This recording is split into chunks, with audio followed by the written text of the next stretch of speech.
So think about a library. If you were at the library, they're not going to put all the books in alphabetical order. They're going to put the books together in genre. So if your child really likes to learn about animals, all the animal books will be together. If you want to read books about poems, all the poetry books will be together. So that's what they did when they put together the Bible. And let's just cover the Old Testament today. So what I'm showing you right now is another freebie in the printable library. And if you've subscribed, you just go to amycenter.com/printable/library and put in that password from your emails. If you have not subscribed, go ahead and subscribe and it'll send you all this stuff. And all this is for free. It's amycenter.com/subscribe. And this is one of the freebies that you've got in there. It's a checklist of you collecting the timelines that I have on my site. But I also wanted you to see it as a quick overview of how the Old Testament is put together. All these books are in order in the way they are in the Old Testament. So I didn't put them out of order. They're in order.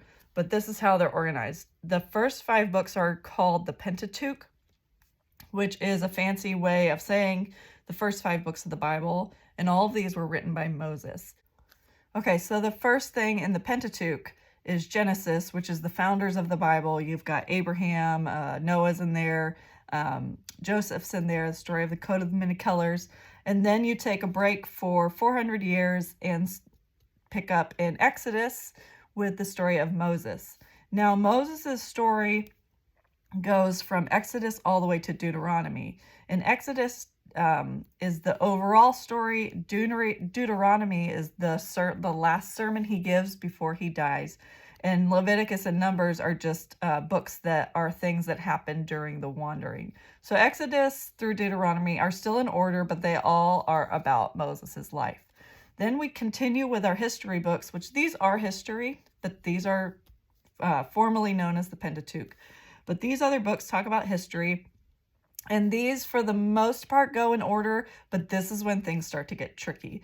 Joshua is when they go to Canaan. They get in the Promised Land after they'd wandered for 40 years.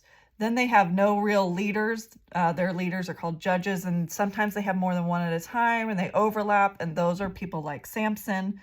And then during the time of Judges, there's a woman named Ruth, and you learn about her family and what goes on during that time. And then all of a sudden, Israel gets its first king, and that is Saul. And he is anointed by the prophet Samuel. And so that's all recorded in the books of 1st and 2nd Samuel, followed by the second king, King David. And then the kingdom splits. Stay with me. The kingdom splits and becomes a northern kingdom and a southern kingdom. And those are ruled by lots and lots and lots and lots of kings. And those stories kind of overlap in 1st and 2nd Kings and 1st and 2nd Chronicles. And then they get overthrown by other nations and they lose their kingdom altogether. God rescues them and takes them out of exile and brings them back home. Ezra and Nehemiah are what happens during this time. They're 2 of 3 leaders that bring them back, Ezra and Nehemiah, to return back to Israel. And then Esther is one of those stories that happens while all that's going on. So the other half of the Old Testament, well, where does that fit in? Most of this right here, Job through Song of Psalms, they're called wisdom and poetry. Job, they think maybe occurred during the Pentateuch time. It wasn't written during then, but they're saying it probably took place like in another land during this time. Psalms was written by King David, who was over here. Proverbs, Ecclesiastes, and Song of Songs were all written by King David's son, Solomon, who is also in this time. Then you've got major prophets and minor prophets. And all that means is these were men of God who God gave them a word to give to the kings during this time to say, hey, you're screwing this up. Why are you depending on yourselves? You need to turn back to me.